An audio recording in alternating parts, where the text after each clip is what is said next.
पवन खेड़ा ने कहा कि गुजरात चुनाव आते ही नरेंद्र मोदी जी और उनका इकोसिस्टम नई नई थ्योरी सामने लाता है। जिस एसआईटी ने नरेंद्र मोदी जी को क्लीन चिट दी थी, उसके अध्यक्ष श्री राघवन को पुरस्कृत किया गया था। सरकार जवाब दे कि क्यों पुरस्कृत किया गया था।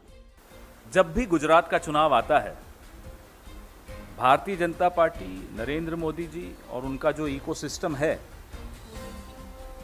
वो नए नए थ्योरीज सामने लाता है। पिछले गुजरात चुनाव का मैं आपको उदाहरण दूं, आपको तो याद होगा।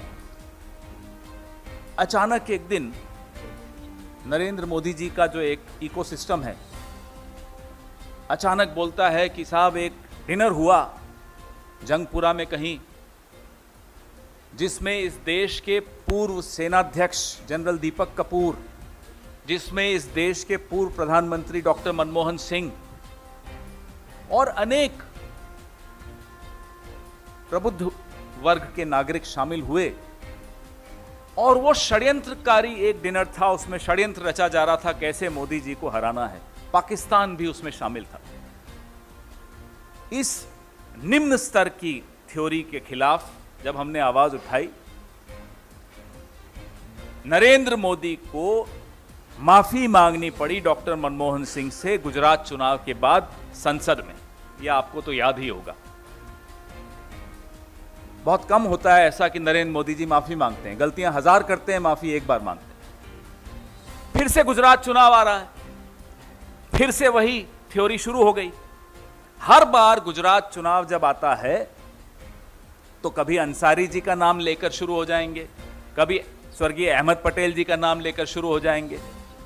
और मैं याद दिला दूं आपको, जिस एसआईटी ने श्री नरेंद्र मोदी को क्लीन चिट दी थी, उसके अध्यक्ष श्री राघवन को पुरस्कृत किया गया। जवाब दें, क्यों पुरस्कृत करने की आवश्यकता? वो तो अपना काम कर रहे थे। उनको रिटायरमेंट के इतने सालों के बाद राजदूत बनाने की आवश्यकता क्यों पड़ी? तो नरेंद्र मोदी जी को अब समझ लेना चाहिए कि काठ की हांडी बार बार नहीं चढ़ती। हर बार चुनाव आता है तो आप कभी किसी मुस्लिम नेता का नाम जरूर लाएंगे। आपको 8 साल में आपने कोई अच्छा काम नहीं किया जो दिखाकर आप जीत सके अगला चुनाव। हर बार आपको पाकिस्तान की शरण में जाना होता है, हर बार आपको हिंदू मुसलमान करना होता है, हर बार आपको षड्यंत्र दिखाना होता है कि मेरे खिलाफ षड्यंत्र हो गया। आप कौन हैं? आपके पहले क्या कोई प्रधानमंत्री नहीं था इस देश में, या आपके बाद कोई प्रधानमंत्री नहीं होगा इस देश में? सारे षड्यंत्र आपके खिलाफ हैं। और माफ कीजिएगा, मैं आपको यह बता दूं, अगर नरेंद्र मोदी जी की राजनीतिक जो तरीका है कांग्रेस पार्टी अख्तियार करती जब हम सत्ता में थे यूपीए में, तो आप मुख्यमंत्री नहीं रह सकते थे। आप वहीं होते जहां होना चाहिए था आपको। कांग्रेस पार्टी इस तरह की राजनीति में विश्वास नहीं रखती। रखती होती तो आपको खामियाजा भुगत लेना होता।